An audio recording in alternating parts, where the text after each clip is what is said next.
lovely to have you on People Matters channel, and it's amazing to see leaders like you taking out time and expressing your views with us. We are very excited about some of the interesting thoughts that you have to share with our community.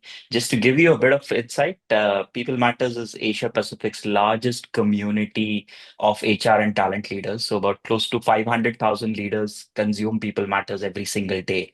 And it will be great to have your candid inputs with them on some of the most interesting compressed topics around AI, agentic, keeping all that upfront, but keeping the humanizing part at the core. So that's the conversation we want to have with you today. I'm Pushkar Bidwai. I'm the CEO of People Matters, and welcoming you to the People Matters channel.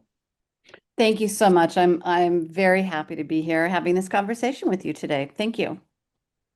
Okay, let's jump in then. And there's a lot of talk of it around AI readiness and the way organizations and leaders are embracing AI.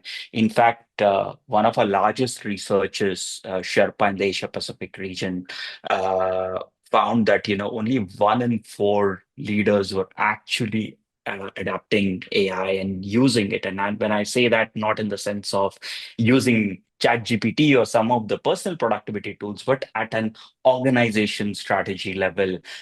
So about close to 24% of adoption is what we are currently seeing.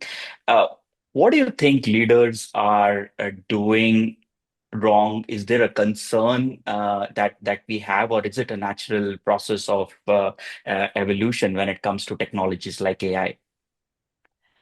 Yeah, there are a lot of, I think, barriers to adoption of AI in the enterprise. I think less so. We tend to be more open and exploratory in our personal lives. But when it comes to work, especially in the HR area, there's a lot of concerns that leaders express. They could express concerns about how the AI is making decisions or how the AI is surfacing information. Will it hallucinate? Can they trust it, right? Is the recommendation from the AI clear? Is it explainable and transparent?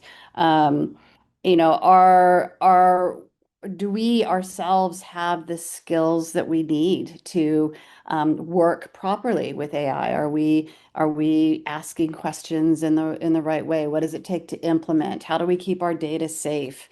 How do we manage processes that span, what are oftentimes disparate, technologies across the organization? So there's a lot of fundamental concerns that will stop HR leaders from embracing AI.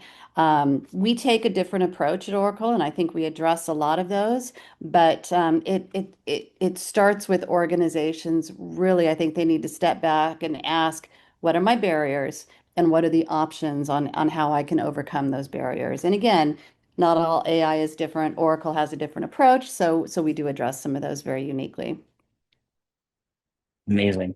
So, my further question to you then would be, is there a correlation between change readiness for organizations and, what could be AI readiness, if I was to put it as a term? What we found that, about 86% of CHROs in Asia Pacific said that, what, we are change ready. And thanks to COVID, we've gone through some pretty resilient years.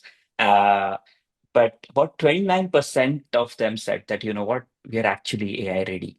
What's the correlation as per you, and how would you look at this data point? It's that's really interesting findings that you've brought up for customers to say that they're generally change ready, but not necessarily AI ready. Um, it's kind of like saying you're ready to drive a car, but there's no fuel in it, right? Because the future is driven really, especially our future now in HR is driven by AI.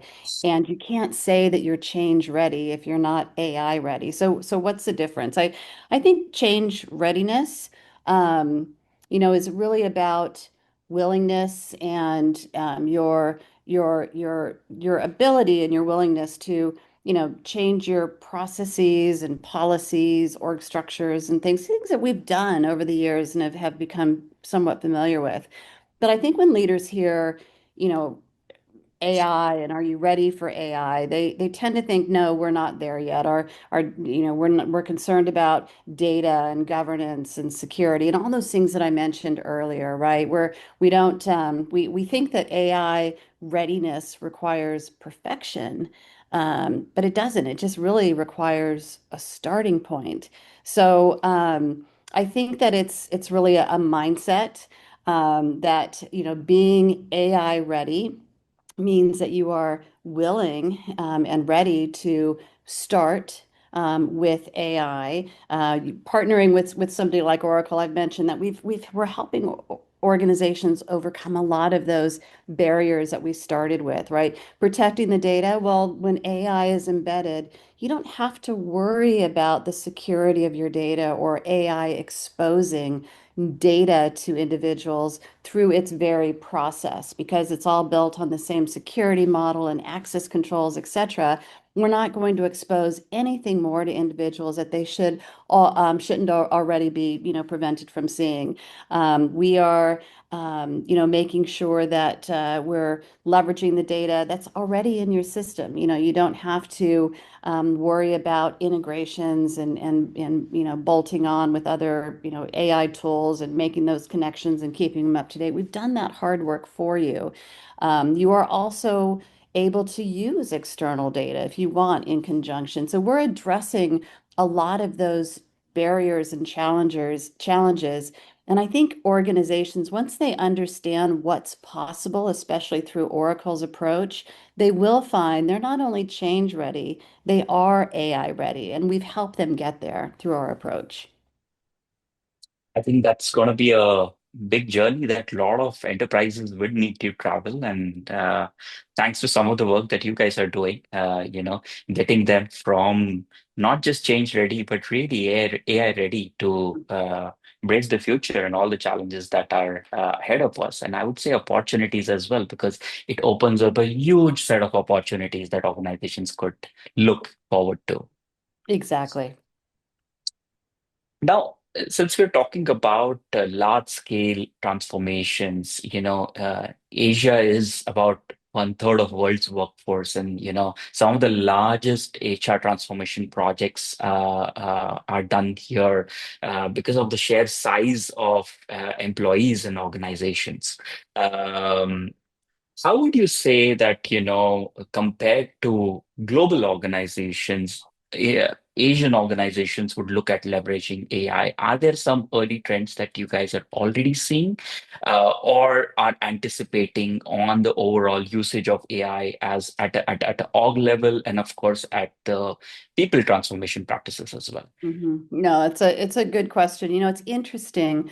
Across the board, we're seeing generally good adoption of AI.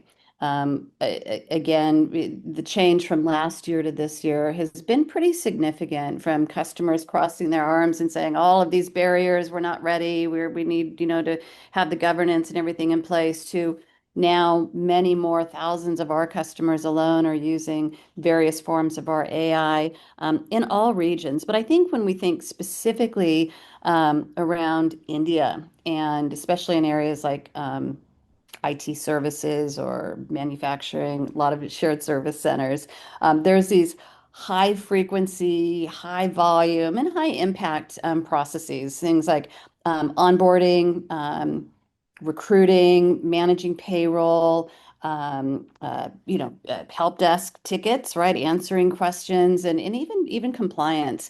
I think these are all areas that are ripe for not just automation, but really augmenting this personalization, the support, what's the word I'm looking for? Context of information coming back to me, and just really improving those processes in those high frequency areas. The goal being scale and cost efficiency of delivering support and service, but also improving the experience and the speed with which people are getting supported. I mentioned compliance. India especially is a very complex environment, lots of frequent changes in regulations, complex labor laws, etc. And one of the great use cases that I see in some of our customers there in India, especially starting to deploy, is the Q&A agents, right? The ability to quickly answer employees' questions or managers' questions, whether it's about hiring or leaves or benefits or pay or various things, but the ability to very quickly update or upload into a Q&A agent a new company policy, a new regulation, a new statutory filing, or what have you. And immediately, that agent is now trained and ready to give updated information. So, as frequently as regulations and policies need to change, you can ensure that your workforce, especially one that's, high turnover, lots of hiring, lots of turnover, and lots of changes, that those questions can be answered accurately, contextually relevant for each of the users. So those are, I think, particularly important in India. Kind of answered my next logical question because I was going to get into agentic. Like you're like two steps ahead of where I'm getting at. Thanks for doing that, Evan. But since you're also the head of global HCM product strategy at Oracle, uh, 2025 is like the year of agentic AI. There's so much work that's happening across all tech organizations. Um, can you give us a bit more understanding around how does Oracle look at the whole agentic play and if possible, some sneak peek into how this is going to evolve and what we could potentially see in the future as well, from a user centricity standpoint, from what Oracle customers could be looking forward to. Yeah, absolutely. And let me just step back for a moment, make sure we're all talking on the same page. Um, when we're talking about agentic AI, we're talking now about AI that can do more than just summarize information or create and author some content, but now it can start to answer questions contextual to who you are, your company, other, training it's received through documentation. Agentic AI is also about the ability to reason and start to make recommendations and even bringing essentially a team of agents together to manage complex or multi-step processes on your behalf to become actually autonomous, not just automated, but taking reason and action on your behalf. Everything from scheduling interviews for, in candidates and internal candidates, et cetera, to kicking off hiring offers or making recommendations for compensation changes and then putting those changes into effect.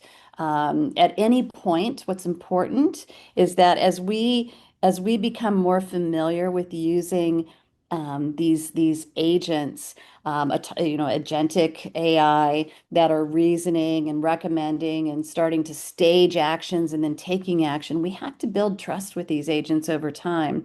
So we've designed our agents and our whole developer platform that we use to build the agents and that now our customers and partners can use to build the agents.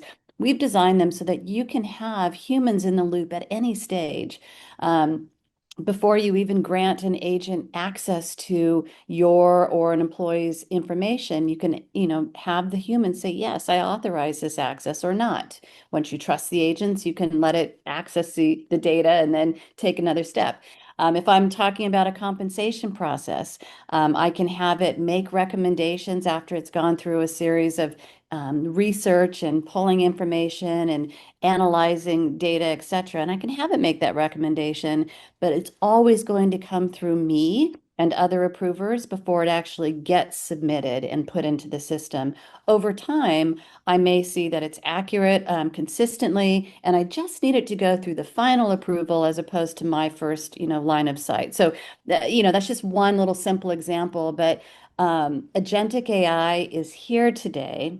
We are doing more than just embedding generative capabilities into existing processes that will write job descriptions for you or summarize performance reviews, and those are all valuable. But agentic AI, where we are able now to make these recommendations on the fly, start evaluating, should I hire somebody or should I bring somebody in from an internal mobility perspective? What's the timing that these people will be available? What kind of training do they need versus, again, hiring? Now I'm able to start taking these more complex steps with the support of an AI agent running all the analysis, doing all the research, and it preparing to take action on my behalf. I still have control, though, over all of those steps and where I'm going to intervene and say, yes, I agree, or no, change this data and, come back with another recommendation. Does that give you a sense of where we are and where we're heading? Absolutely, it does. And what I like about the approach, Evit, is that, in fact, you started with the conversation with that on the whole aspect of security, because it's not just about the n number of agents that are coming into play, but how secure is your data? How compliant are you? And having an Oracle's always, sort of valued the security part of your data, and I think that's going to be more and more important as we move forward, where all these agents and bolt-on solutions come into play. How secure is the data, and how compliant are you while doing all those experimentations as well? Indeed. In fact, security of the data is paramount.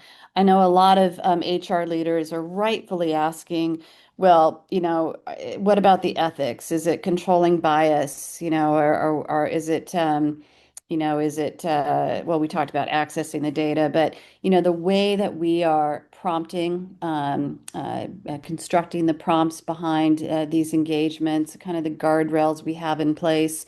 We, are doing everything on our side to, help reduce those, and eliminate those hallucinations, to build in transparency into why the AI is coming back with what it does and removing biases from those responses. So these are all kind of core design patterns, I guess, and learnings that, again, we're building and we're doing the work for our customers by embedding all of this into our applications and into our development framework, again, that customers themselves can leverage and build their own AI, so that, our customers don't have to be data scientists. They don't have to be experts. Security, ethics, governance, multi-language support, et cetera, et cetera. It's all there.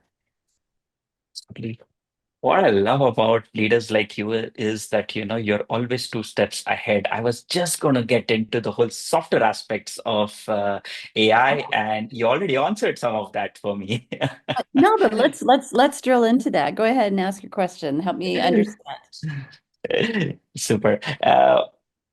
A lot of business efficiency is something that is getting driven from all the AI processes that we are trying to build in. Uh, I wanted your views on the software aspects of things, that as we get more AI and the tech solutions that we have at workplace, what about aspects like inclusivity, innovation, some of the humanizing part of things? How do we still maintain that essence at an org level? Sometimes doing it at a smaller operation level is still possible, but when you look at an org-wide view, how does that come into play, and how are you guys looking at it from an Oracle standpoint? That's a really good question.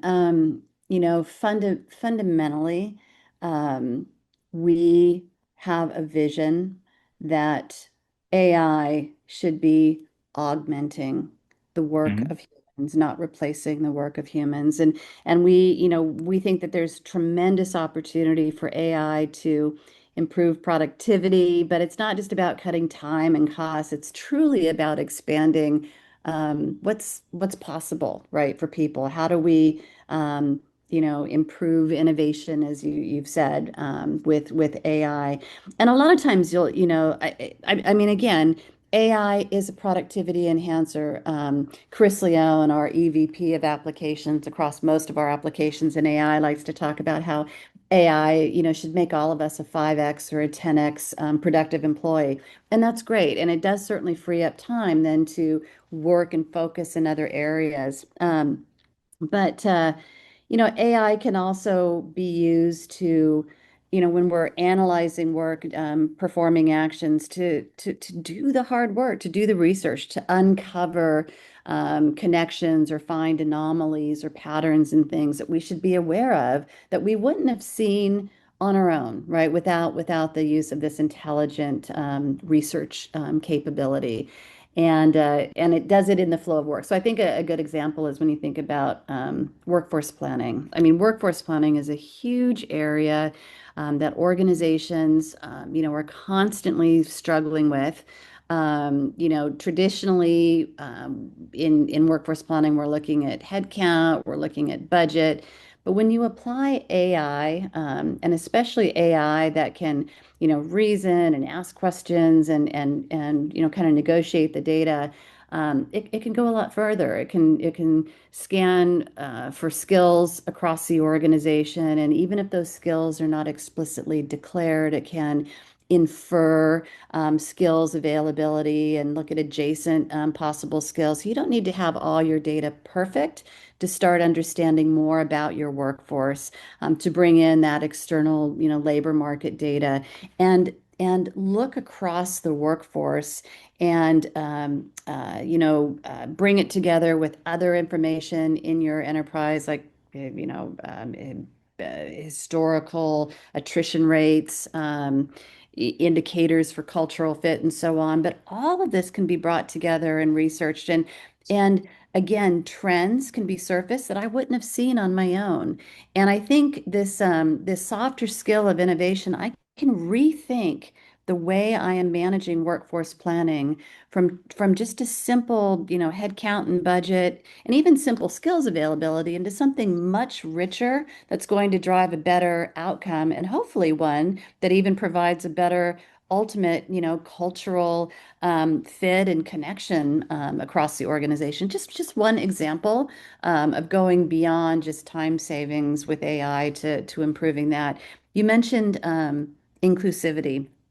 And I've always been a strong believer that AI absolutely helps us level the playing field. In recruiting, if we're hiring for skills instead of specific school experience and other things, that really does help us level the playing field. And when we're analyzing, the data that comes out of, various screenings, et cetera. We are providing multilingual support. We're providing new ways of accessing data. I mean, AI is just a game changer in helping people feel included, supported, heard, understood. It's for me, it's the ultimate game changer in an inclusivity. So those are two examples, I think. I 100% agree with you. All of that and more is needed to transform our organizations. And I think the culture aspect of it plays a huge role on how are you enabling and nurturing that. That gets me to the question that, what do you think is the role of leaders when it comes to building these cultures? And we already talked about the change readiness and the AI readiness part of things. What do you think leaders need to do or drive for making sure that we are transforming at a pace that the business actually feeds on and drives productivity, yet at the same time, we are inclusive, we are driving innovation, and we have all the guardrails in place? Yeah. Well, I have two kind of major thoughts there. First off, of course, the way that Oracle is embedding these capabilities in, I think the first role of leaders is to get started, right? You can put a lot of Mhm. barriers up and concerns, but we have done the heavy lifting on ensuring, um, you know, uh, fairness and equity and appropriateness and trustworthiness, et cetera. So just get started is one thing, but fundamentally for those who are making the decision, should we roll these things out or not? I know that they're always trying to balance that opportunity for scaling automation, but also ensuring that we're not getting to a point of efficiency so much that we're losing the human touch, right? I'm one for efficiency. I love automation. I love removing friction at every opportunity, but there are times when the human touch is still necessary. So let me give you an example. Call center support. I love call center support that's fully automated, and I only want to personally have a conversation with the person if my situation is so complex and unique that AI is just not really pointing me to the answer that I like, or maybe it feels it has, but I do want that opt out to actually discuss it with somebody. And another, so that's for me, that's getting to efficiency, but it hasn't removed that opportunity for human touch. Another, imagine if you were driving performance reviews and rating, and you had AI that was just, granting automatically, low reviews based on not attaining goals. Well, that might be accurate as far as ratings based on goal achievement, but it totally removes the idea of the human involvement where the manager might understand, well, the person was on leave. They had these various issues. I changed their project. We didn't update the goals in the system, etc. So again, you want to automate where you can, but you can't erode the trust in the system and remove the human component altogether. It should be an augmentation. And so that's, I think, the role of leaders is to make sure that we are always keeping our eye on how are these processes producing results? How are they being used? And what's the feedback from those who are actually using it? Do they feel that they are being supported and fairly supported and treated by the processes that are being augmented by AI? Super. Uh, we've talked about a lot about automation to augmentation, and that's quite a journey that organizations need to travel, but also the leaders as well. And I think that draws a big aspect on the whole capability part of things. So, any word on what should CHROs and CEOs be looking at from an upskilling standpoint? What capabilities do you feel that we should be investing in? It's a great question.